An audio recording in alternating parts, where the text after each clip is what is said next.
Bonjour tout le monde, je suis le Père Georges, je vous parle depuis Saint-Servais en Belgique et aujourd'hui je veux aborder avec vous un thème que je vous ai déjà promis qui est celui de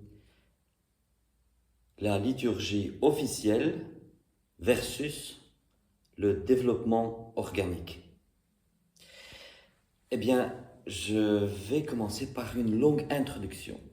Ça va être un petit peu embêtant, mais je vous décourage parce que si vous comprenez mon introduction, vous comprendrez tout le reste. Donc, restez avec moi, concentrez-vous. Voilà, premier chapitre, introduction. Alors, pour l'introduction, j'ai besoin de votre imagination. Imaginez-vous, imaginez-vous que tout d'un coup, il y ait, je ne sais pas moi, un coup d'État ou un changement de régime politique, quelque chose comme ça, et que tout d'un coup, il y ait de nouveaux responsables officiels pour la langue française. On va les appeler l'Académie du Bled. L'Académie du Bled. Et imaginez-vous que l'Académie du Bled se dit la langue française est trop compliquée. Alors, si je prends certains mots, certaines conjugaisons, il faut faire comme le peuple. Hein. Il faut arrêter de dire il croit, il voit. Il faut dire ils croivent, ils voient, parce que c'est comme ça qu'on dit dans le Hainaut profond. Alors, il faut faire comme dans le Hainaut profond. Ils voient, ils croivent. Bon, qu'est-ce que vous en pensez? Est-ce que si une telle académie vous disait ça, est-ce que euh, vous aimeriez suivre ces directives? Mais bon, on va dire que l'Académie du Bled, elle va plus loin, elle dit le verbe aller est irrégulier à l'indicatif présent.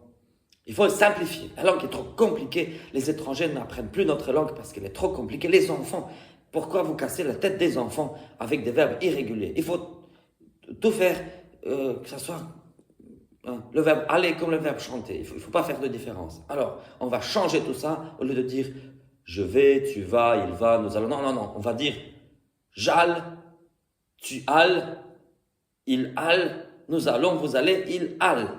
Voilà. Et alors, le verbe avoir, qu'est-ce que c'est compliqué? J'ai, tu as, il a, nous avons, vous avez. Non, non, non, il faut tout, tout réguler, tout mettre pour que ce soit un verbe régulier. On va dire j'ave, tu aves, il, elle have, nous avons, vous avez, il have. Voilà. Comme ça, les pauvres enfants ils ne devront plus apprendre des choses comme ça impossibles. Il faut le nivellement par le bas, descendre au niveau des gens simples. Et puis même, le verbe être, c'est tellement difficile. Hein. Je suis, tu es, il est, nous sommes, vous êtes. Non, c'est trop compliqué. Les enfants et les étrangers et les vieillards, il n'y a plus personne qui apprend correctement. Alors il faut simplifier et dire j'ai, tu es, il est, nous étons, vous étiez, ils êtes. Voilà, le verbe être. Ils êtes. Très bien. Et puis, pourrez-vous dire, ah, mais pourquoi à l'imparfait, il y a tellement de formes, hein? Je chantais, et puis nous chantions, vous chantiez. Non, il faut que ce soit pareil. Je chantais, tu chantais, il chantait, nous chantait, vous chantez, il chantait. Comme ça, chanter comme à la troisième personne pour tout le monde. Comme ça, on ne doit pas, les plus pauvres enfants ne doivent plus se tracasser. Il faut être pastoral, il faut faire comme le peuple, il faut penser au peuple et faire les choses simples. Hein. Et puis, qu'est-ce que c'est que cette histoire de concordance des temps et je ne sais quoi. Au lieu de dire si j'avais su, je ne serais pas venu, il faut dire si j'aurais su, je n'aurais pas venu. Voilà, comme ça c'est simple, les enfants doivent plus apprendre. Si j'aurais su, je n'aurais pas venu. Voilà. Bon. Imaginez-vous ce scénario. Qu'est-ce que vous diriez? Moi, pour ma part, si une telle horreur devait arriver, moi je dirais, je ne me reconnais plus dans cette académie du bled et je ne reconnais aucunement son autorité. Et je dirais, voilà, eux, ils sont en train de créer une sorte d'espéranto, je ne sais pas, mais ce n'est plus la langue française. De mon point de vue, je dirais, ce n'est plus la langue française. Et moi, pour parler, pour écrire, pour tout, j'utiliserai la langue française telle que je l'ai apprise. Voilà, c'est tout. Et avec cela, nous arrivons au concept de ce qui est officiel et ce qui est populaire. Alors, ce que nous voyons par exemple, par rapport au niveau de la langue française, c'est que d'un côté, il y a des organes officiels. L'Office québécois de la langue française, il y a France Terme, il y a le Conseil supérieur de la langue française. Et ces gens-là, par exemple, s'occupent des formes correctes et des synonymes. Mais, mais en général, ces gens-là ne s'occupent pas de la grammaire, parce que la grammaire, c'est la charpente de la langue, et la grammaire, on ne peut pas y toucher. Bon, il y a des petites exceptions où les façons populaires entrent en usage, et puis la frontière s'amincit entre le registre familier et le registre soutenu.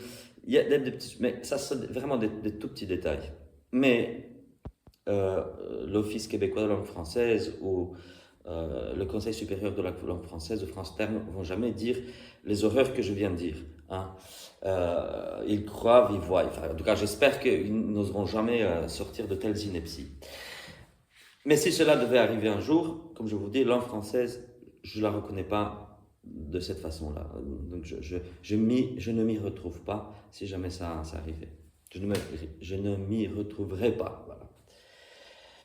Mais si je pense juste en termes termes officiels et termes populaires, rien que pour les néologismes.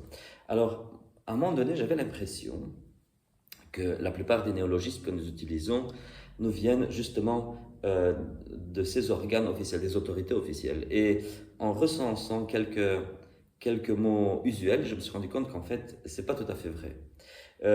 Voilà une liste de mots populaires, c'est-à-dire des mots qui n'ont pas été décrétés par les organes officiels, par les autorités, mais ce sont des mots qui ont été inventés par le peuple en français. Je vous donne des exemples en français. Courriel, ordinateur, avion, vélo, mondialisation, égoportrait, rançongiciel, mosaïcode, fulgurateur, automobile, environnement, le verbe se covoiturer, chandail, autorail, Dagobert, friteuse, insta-vidéaste, VTT, cale-chemise. Et je ne vais pas oublier le mot GSM. Un GSM qui est un acronyme qui a été forgé en français, Groupe Spécial Mobile, GSM. Et ce qu'on voit au plus souvent, c'est que ces mots populaires ont été petit à petit officialisés par les organes officiels, mais ils n'ont pas été créés par les organes officiels. Je prends peut-être quelques exemples. Insta-vidéaste, c'est un mot récent, ça a été fait par des jeunes, mais ça a été accepté, on va dire, par l'Office québécois de la langue française, mais c'était 3 jeunes qui étaient à la base de ce mot, et pas les autorités, voilà. Je prends le mot courriel. On cherche sur Internet, on trouve, il y a au moins 5 personnes qui ont inventé ce mot-là en même temps. Des personnes qui ne se connaissaient pas entre elles et qui ont forgé ce mot-là, d'après ce que je sais. Où je vais donner d'autres exemples. À une époque, hein, les organes officiels disaient aéroplane. Et puis, c'est un aviateur qui a dit avion. Donc, et puis, petit à petit, le mot populaire a gagné en popularité et le mot officiel a été détrôné par le mot populaire. Je vais donner encore un autre exemple, par exemple, chandail. Voilà. L'Office québécois de la langue française a bataillé tellement contre ce mot-là, je le dis de propre expérience parce que je les suis depuis quelques années, ils ont tellement bataillé en essayant d'imposer des termes anglais, enfin américains, et j'ai regardé encore hier soir sur leur site web, et là, ils commencent petit à petit à se calmer. Mais je vais vous montrer une liste vraiment de mots officiels, donc des mots qui qui proviennent de ces organes officiels. Crédit bail, co-travail, logiciel, déqualiflation, connotation améliorative, lixivia. Voilà, par exemple, ce sont quelques mots. Donc, ce qu'on remarque au plus souvent, c'est que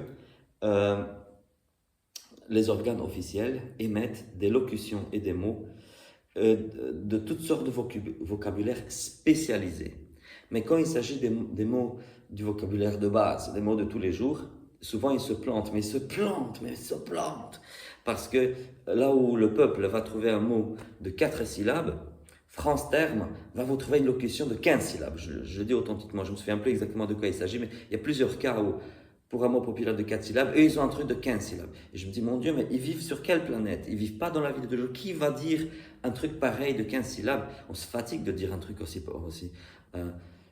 des trucs du genre image tridimensionnelle avec ni ni ni. Non, personne ne dit ça. Les gens vont utiliser juste le mot. Alors, soit vous leur donnez un mot en français, soit sinon ils vont vous utiliser le mot américain à l'intérieur de la langue française. Et moi, je préfère qu'on utilise un mot vraiment francophone. Alors, jamais personne ne va utiliser leur truc à 15 syllabes. Le mieux est l'ennemi du bien. Mais voilà, chez France Terme, comme à l'Office québécois de la langue française, on vit en vase clos, comme un poisson rouge dans son bocal. On ne vit pas dans le monde et on vit sur notre planète, on est là, dedans. Encore le même Office québécois de la langue française qui, aujourd'hui, il t'impose parfois en travers de la gorge des mots américains. Hein, on vous enforce les mots américains à coups de marteau pour un vocabulaire de base. Parce qu'après ça, ils sont très doués pour vous créer des locutions et des mots pour des vocabulaires spécialisés. Donc je vois, en tout cas, dans la néologie de la langue française, qu'il y a les deux, les populaires et les officiels. Et en fait, aucun des deux ne peut vraiment sans l'autre. Parce que sans les organes officiels en français, alors les francophones se jetteraient tout de suite sur des termes anglophones, voire pseudo-anglophones, pour toutes sortes de notions dans le vocabulaire spécialisé. Et d'autre part, sans la participation du peuple, on aurait une langue de bois aujourd'hui parce que les organes officiels sont, excusez-moi de dire, mais pour moi, ils sont incompétents, inaptes. C'est la pure ineptie parfois pour trouver des termes dans le vocabulaire de base. Ils vont se garrocher sur l'anglais comme la misère sur le monde, mais vous trouvez le terme français pour des mots usuels de tous les jours, ça, ils ont vraiment du mal. Mais heureusement, comme je dis heureusement, il y a une interpénétration. D'un côté, les beaux mots populaires qui sont forgés par le peuple arrivent à être acceptés par cette remorque de bureaucrates, et d'autre part, le peuple accepte petit à petit, les mots forgés pour le vocabulaire spécialisé. Voilà. Moi, je regarde parfois les mots qu'ils inventent et je sais même pas avec quoi ça se mange, hein, leur truc, mais je me dis, c'est bien, ils ont du vocabulaire spécialisé pour les spécialistes, bref, c'est super bien. Et avec ça, nous finissons notre introduction et nous arrivons au chapitre 2, le développement organique. Alors, sachez que, anciennement, il n'y avait que le développement organique de la liturgie. Hein. Depuis le temps des apôtres, et à peu près jusqu'à la Réforme, il y a toujours eu le développement organique. C'est-à-dire que la liturgie n'est jamais née comme ça, de façon spontanée. Voilà, ça a toujours été fait par le peuple, et toujours des influences d'une région à l'autre, etc. Chaque diocèse avait son propre rite. Mais avec le temps, c'est vrai que les diocèses se sont influencés réciproquement. On a emprunté des anaphores liturgiques d'un rite vers l'autre. C'est un phénomène super cool, super bien, super chévere. C'est un phénomène que j'adore, je kiffe grave. Tel rite invente tel anaphore, et puis l'anaphore en question est emprunté par un rite voisin, et puis l'anaphore disparaît du rite d'origine, et puis l'anaphore se conserve que dans le deuxième ou dans le troisième rite. C'est super intéressant tout ça. Et en toute chose, en fait, il y avait à la base chaque diocèse qui avait son rite propre. Et voilà, et c'est ça qui était bien. C'était les rites qui venaient, qui est une expression du peuple. Le peuple vivait la foi orthodoxe. Le peuple vivait la foi orthodoxe. Donc du coup, le peuple euh, inventait toujours de nouvelles choses, ajoutait de nouvelles choses, voilà, comme ça. Et c'est ça le développement organique. Si vous regardez des livres plus anciens, bon, je viendrai à ça après. Parlons maintenant du deuxième chapitre, les liturgies officielles. Ah ben, les liturgies officielles, euh, ça n'existait pas en fait. Hein. Le concept de liturgie officielle a été inventé avec la réforme et la contre-réforme.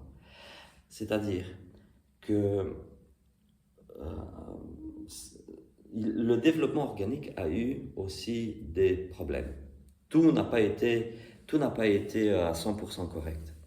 Pourquoi? Parce que nous sommes des êtres mortels, parce que les humains font des erreurs, parce qu'il y a des gens qui sont chargés de compiler de la liturgie, mais ce ne sont pas des gens de prière, pas toujours des gens de prière.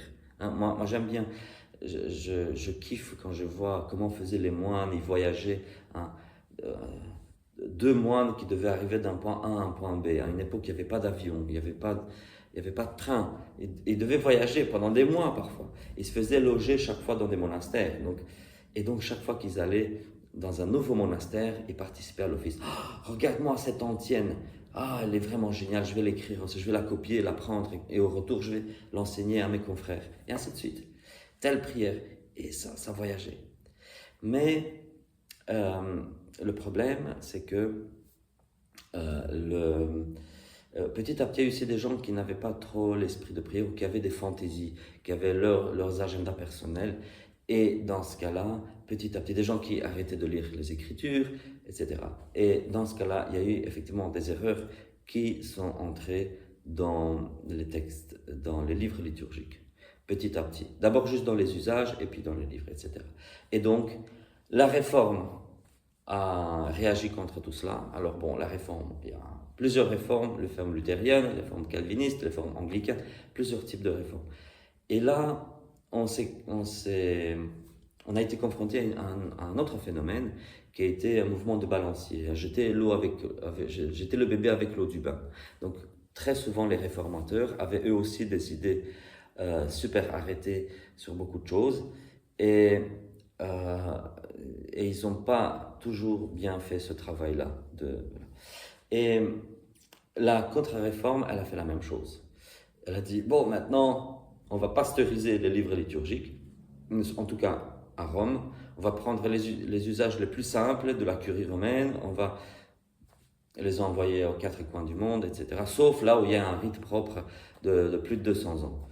Mais il y a déjà le concept de liturgie officielle. Et donc, du coup, il faut prendre ce texte-là sans aucune modification, sans aucune évolution possible. Et je trouve aussi que c'est très, très, très mauvais, que ce soit la contre-réforme ou la réforme, ces choses-là sont très mauvaises. Qui a échappé un peu à cela? Surtout les églises orientales. Hein, je prends encore, c'est une rareté de nos jours, mais je vais prendre ce livre-là, hein, qui a été imprimé en Moldavie, en République de Moldavie, en 1992. Hein. C'est un octoèque, un livre d'antienne, et qui comprend aussi la partie chorale pour les matines et les vêpres. Donc on a le titre qui nous dit ce que ça contient, la ville où ça a été imprimé et l'année de parution. On a un petit icône de la résurrection avec une citation, les citations bibliques chantées au Seigneur, et puis les vêpres commencent tout de suite. On ne sait même pas qui a fait ça, comment.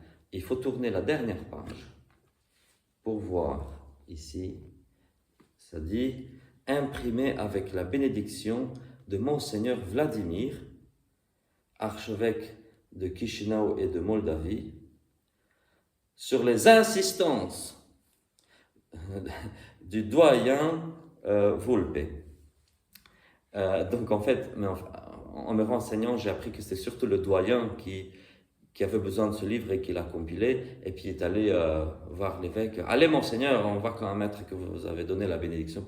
Donc c'est même pas l'évêque ne s'est pas occupé de ce livre-là, c'est un doyen pour des besoins pastoraux, et puis qui a quand même demandé que l'évêque dise je bénis ce livre. Mais ça ne veut pas dire qu'il n'y a pas de imprimatur, il n'y a pas de nihil obstat, il n'y a pas ça, c'est la bénédiction de l'évêque et c'est amplement suffisant. Dans l'anglicanisme, on a encore d'autres choses. Je vais vous montrer un missel ici. Je vais à la première page. Bon, je vais essayer de ne pas abîmer le livre quand je vous le montre. Si vous regardez sur la première page, hein, The English Missal, hein, on n'a pas, on ne dit pas qui sont les auteurs. Il n'a pas été, on dit que c'est à Londres, mais l'année de parution, la maison d'édition, mais on ne dit pas qui a fait le livre. On n'a même pas les noms des compilateurs, parce que ça c'est encore de la liturgie de base, la liturgie. On est encore dans le développement organique, plus ou moins. Qu'est-ce qui s'est passé en Angleterre? Comme je vous ai raconté, il y a 3 principales éditions successives de l'œcologe anglais. Le souci, entre guillemets, ou la chance, c'est que ces livres-là, en tout cas le premier et le dernier, n'ont pas vraiment de statut officiel. On dit que ce sont les livres officiels, mais en fait, les lois civiles en Angleterre demandent à ce que, pour qu'un livre soit officiel, le livre soit approuvé par l'Église et par le Parlement. Et dans l'Église, il y a aussi les 2 chambres qui doivent, enfin la Chambre et le Sénat de l'Église. Enfin, c'est compliqué, le clergé, etc., les délégués laïcs. Il y a le Parlement. Et en fait, il est très difficile de réunir autant de monde pour approuver un truc.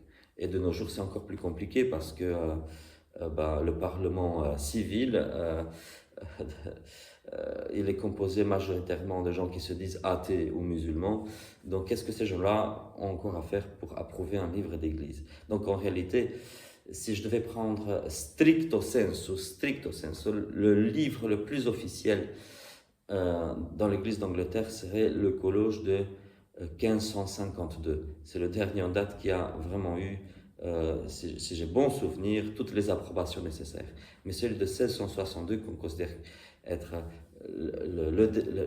la dernière version du truc, d'après ce que je sais, n'a pas eu le statut complètement officiel. Il y a le livre déposé de 1928 qui n'a pas été approuvé, Common Worship, que je sais, j'ai les deux dans la bibliothèque. En fait, rien de tout ça n'a été vraiment approuvé par tous ceux qui étaient supposés devoir approuver. Donc, on se rend compte que même pour la liturgie officielle, c'est super difficile d'arriver à un truc pareil. Mais même après les premières éditions du BCP, de l'œcologe anglais, par exemple, l'évêque John Cousin, hein, en français Jean Cousin, cet évêque-là, il a composé un bréviaire de type cathédrale, hein, alors que, voilà. Donc, tout le monde s'est permis, plus ou moins, de quand même travailler en parallèle. Il y avait une liturgie officielle, mais les gens de bien, j'ai envie de dire, ont toujours travaillé pour compiler la liturgie organique, le développement organique. Hein. J'ai trouvé un livre sur les offices de consécration d'une nouvelle église en Angleterre, parce que l'œcologe anglais n'en a pas. Et j'ai retrouvé jusqu'à 5 ou 6 différents formulaires pour bénir une église. Et le formulaire le plus fameux, c'est celui de l'évêque Lancelot Andrews, hein, évêque d'Ely. Il a des trucs, voilà, il y a toujours du développement organique. Je prends l'anaphore écossaise. Hein.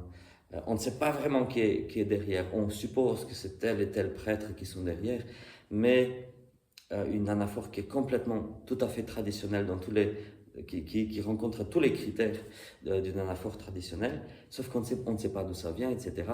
Et elle a été utilisée d'abord dans les églises, et ce n'est que plus tard qu'elle est entrée dans les livres liturgiques officiels. Donc c'est ça qui arrive au plus souvent. Ce sont les usages populaires qui vont petit à petit. Et ces usages populaires doivent se décanter aussi. Hein. Même quand on pense aux hymnes, je ne sais pas si vous savez, je ne sais pas si je vous l'ai dit, mais à une époque, chanter des hymnes dans l'église était interdit. Enfin, les chrétiens trouvaient ça super bizarre de chanter des hymnes dans les églises. Les chants en strophe, on les chantait à la sortie de l'église, on les chantait dans les rues, dans les maisons. Mais au temps de Saint Ambroise, hein, qui a composé le Venere Redemptor Gentium, il n'a pas osé introduire dans l'église. Dans l'église, on chantait que des pièces des Écritures saintes. Et puis c'est petit à petit que les hymnes vont entrer dans l'église, et à tel point qu'à un moment donné, il y a un travail de décantation. On a tellement d'hymnes, et puis il y en a beaucoup qui sont gnangnans, et puis d'autres qui sont mûrs théologiquement, et puis c'est ceux-là qui vont se conserver. Et donc, quand il y a un développement organique, il faut pas pasteuriser, parce que si on pasteurise, tout s'arrête. Et si quelqu'un vous dit, ouais, tel truc, il faut que tu utilises le truc officiel, et pas le truc officiel. Non, en fait, les trucs officiels, non. L'histoire nous prouve que les trucs officiels n'ont jamais pu perdurer, en fait. Et si on pense, allez, même le colloque de 1662, regardez les matines et les vêpres. Moi, je trouve que l'archevêque Thomas Cranmer, il a fait un travail super par rapport aux vêpres et aux matines, où il a conservé le schéma de François Quiñones. Ça, c'est super bien. Mais même ainsi, il ne prévoyait pas d'hymne et une seule litanie. Et après ça, si vous allez aujourd'hui en Angleterre, vous allez à une cathédrale qui propose encore des vêpres, hein, et encore pas mal de cathédrales en Angleterre d'ailleurs qui proposent des vêpres le dimanche soir et samedi soir. Vous allez voir que ils vont dire choral evensong, hein, vêpres chorales. Donc il va y avoir des hymnes, il va y avoir un truc que vous n'avez pas dans le livre. Donc même quand on suit un truc officiel, le truc officieux prend le dessus, et il y a à nouveau un travail d'évolution organique de la liturgie. Voilà. Alors, avec quoi est-ce que je vais finir cette histoire-là? Laissons le travail de décantation se faire correctement. Bon. Après, c'est comme je dis, il y a chaque fois des dérives. Et c'est pour ça que, comme dans le cas de la linguistique, je crois que les deux doivent aller de pair. Hein. Si vous laissez juste les gens faire du travail de bureau, par exemple ce que M. Bugnini a fait, je trouve ça horrible ce que Bugnini a fait. Il a forgé une nouvelle liturgie en laboratoire avec de nouveaux lectionnaires. C'est horrible, j'ai pas de mots, et je sais je vais pas m'attarder là-dessus. Il y a plein de sites web, plein de vidéos qui parlent des horreurs de M. Bugnini. Et voilà, j'ai rien de bon à dire à propos de lui. Voilà, c'est crade, c'est anti-chrétien, voilà. Si un jour vous me demandez, je vous donnerai des explications, mais non, c'est horrible. Il a vraiment empêché le travail de l'évolution organique de la liturgie. Bon. Après ça, je vais dire, les trucs officiels, on leur dérive aussi. Hein, il y a plein d'offices dévotionnels qui étaient horribles aussi, parce que ils ont empêché la liturgie officielle. Quand je regarde certains livres du début du XXe siècle, certains petits missels du début du XXe siècle, je vois que par exemple, quasi toutes les féries du carême sont remplacées par des dévotions votives à 2 balles. Et du coup, ça obscurcit complètement tout le sens du carême. Donc même quand ça vient d'en haut, à un moment donné, il faut jeter à la poubelle, il faut faire du nettoyage. Et en fait, voilà, les organes officiels doivent faire du nettoyage là où le développement organique produit des déchets, mais le développement organique aussi doit amender la liturgie officielle, parce que les liturgies officielles font pas mal de conneries aussi. Parfois les dégâts sont plus grands, parfois ils sont plus petits. Je parlais de l'archevêque Cranmer tantôt. Effectivement, au vêpres et aux matines, il a trouvé des choses géniales pour un office paroissial, bien sûr. avec le lectionnaire de type paroissial, c'est super, super. Mais pour ce qui est de l'ordo de la messe, Cram était un ignare. Il avait des livres dans la bibliothèque, mais il ne savait même pas les utiliser. Cram, au niveau de l'ordo de la messe, un ignare fini. Donc, je suis désolé, c'est ce qu'il a composé comme ordo de la messe, c'est en dessous de toute critique. Voilà, comme théologien, il a tellement évolué dans sa vie. Au début, c'était quelqu'un de bien, et à mesure qu'il vieillissait, puis après, il a été brûlé par Marie Tudor, mais il est devenu de plus en plus ignare. Voilà. Et il n'y a aucune louange que je puisse lui dire à ce propos. Donc, heureusement que après, les vrais liturgistes de terrain ont retrouvé des anaphores, des tchiks, des tchaks, et voilà, on a fait tout un travail splendide autour de ça. Donc voilà, pour la liturgie organique ou officielle. Donc quand on vous dit tel truc est officiel, il faut chaque fois se méfier du truc officiel, que ce soit par rapport à la langue française ou par rapport à la liturgie. On vous dit un truc officiel et chaque fois il faut dire calme-toi, évolution organique d'abord. Au revoir.